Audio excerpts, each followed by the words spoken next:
आप देख रहे हैं संविधान और कानून SK लाइव न्यूज।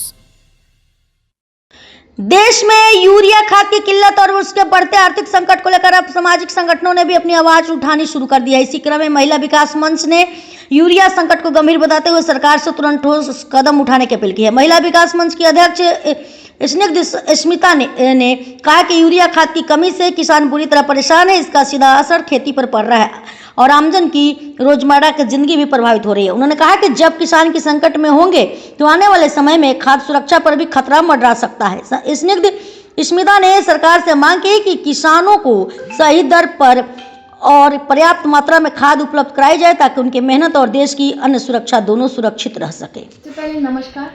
और आपके चैनल के माध्यम से मैं समाज में एक मैसेज देना चाहूँगी। बस एक सवाल है हमारा महिला विकास मंच की तरफ से भी कि क्या भारत में और ख़ास तौर पे बिहार में क्या हमारे यहाँ जो आला अधिकारी कृषि विभाग में डिप्यूटेड हैं, जो लोग हमारे यहाँ कार्यरत हैं, क्या उन्हें ये जानकारी नहीं है कि बिहार की 70 से 80% की आबादी कृषि पर पूर्ण रूपेण निर्भर है। दूसरी एक बात और भी है इसके साथ कि हमारे यहाँ बिहार में कृषि अर्थव्यवस्था का एक मुख्य साधन भी है, क्योंकि इससे उनकी आजीविका चलती है, किसानों की आजीविका। यहाँ वो खेती करते हैं जिसमें दलहन, मक्का, धान, गेहूँ, इसके साथ साथ सब्जियाँ भी उत्पादित करते हैं समय समय पर, ताकि वो इसे बेच के बाज़ार में, मंडी में बेच के वो अपने घर के खर्चों को पूरा कर सकें। लेकिन आज जो मैं स्थिति देख रही हूँ और चाहती भी हूँ कि ऐसा न हो, अगर हमारी संस्था से जिस तरह की भी हेल्प होगी वैसी हेल्प हम लोग करेंगे। हमारा काम भी है कि गलत के खिलाफ आवाज़ उठाना। और किसानों की जो दुर्दशा देखी है मैंने खाद को लेने के लिए, तो उससे मैं बहुत आहत हूँ।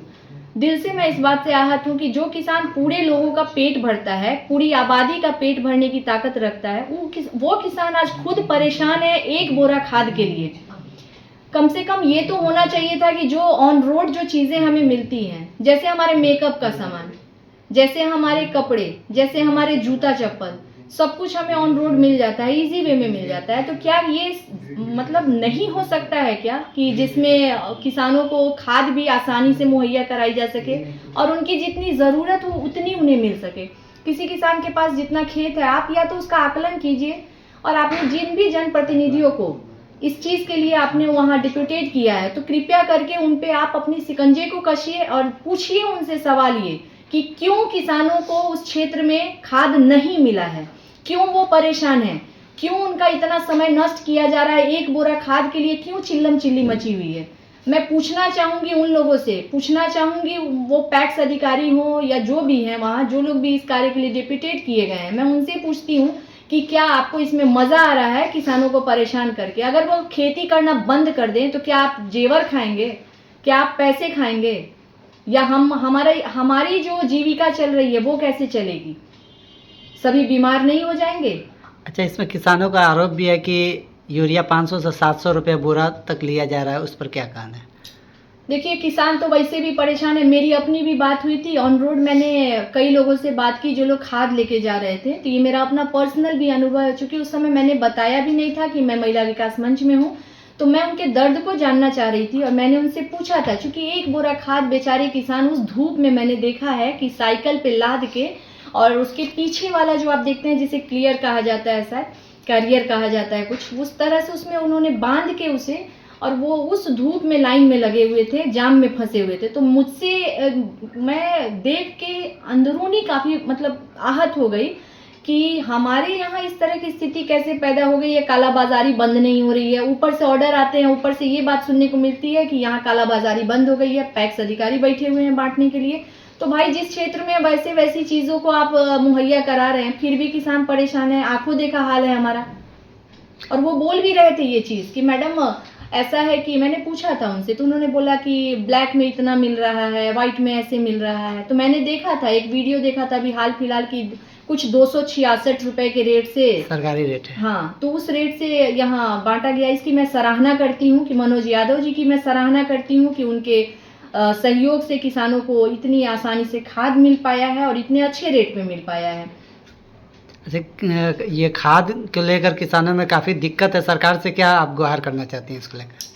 मैं बस सरकार को ये कहना चाहूँगी, एक अपनी गुजारिश भी कहिए इसे, इल्तिजा कहिए आप इसे, तो मैं ये कहना चाहूँगी कि प्लीज़ आप किसानों की तरफ ज़्यादा ध्यान दें इस बारे में, क्योंकि बहुत दिनों से मैं न्यूज़ में भी देख रही थी, काफ़ी दिन पहले भी देखा था कि पंजाब में किसान मर रहे हैं, कहीं और भी देखा था किसान मर रहे हैं। अगर इसी थक हार के, अगर इस तरह की स्थितियों से परेशान होकर वो अगर गिव अप कर देते हैं और खेती करना अगर बंद कर देते हैं, तो मैं पूछना चाहूँगी कि क्या हम लोग अपनी थाली में, मतलब क्या परोसेंगे अपनी थाली में? हीरा मोती खाएंगे हम लोग? बड़े बड़े इमारत को खाएंगे हम लोग? खाएंगे तो क्या खाएंगे? रोटी और चावल ही खाएंगे ना। तो रोटी और चावल उगाएगा कौन? क्यों उगाएगा किसान? जब वो किसान इस तरह मरा मरा फिरेगा, जब उसके बच्चे के बॉडी पे कपड़ा नहीं होता है, तो हमारी आंखें नम हो जाती हैं। पूरी दुनिया को खाना खिलाने वाला, उगाने वाला व्यक्ति, उसके घर में जब थाली देखती हूँ तो मेरी आंखें नम हो जाती हैं, क्योंकि उसकी थाली में सिर्फ मुझे थोड़ा सा चावल दिखता है कभी, और थोड़ा सा नमक दिखता है, कभी कभी अचार और भात दिखता है। पूरी दुनिया को खाना खिलाने वाला व्यक्ति का थाली जो है वो तो 56 भोग से नहीं भरा हुआ है। तो ये काफ़ी शर्मनाक है, निंदनीय है। मैं इसकी घोर निंदा करती हूँ, संस्था इसकी घोर निंदा करती है, और ये आपसे, आपके चैनल के माध्यम से गुजारिश करती है कि किसानों को इतना प्रताड़ित न किया जाए, और उन्हें जिस चीज़ की ज़रूरत है वो आपसे सोना चांदी नहीं मांग रहे हैं, वो खबरों के लेटेस्ट अपडेट के लिए इसी तरह हमारे साथ जुड़े रहें और इस वीडियो को ज़्यादा से ज़्यादा शेयर करें।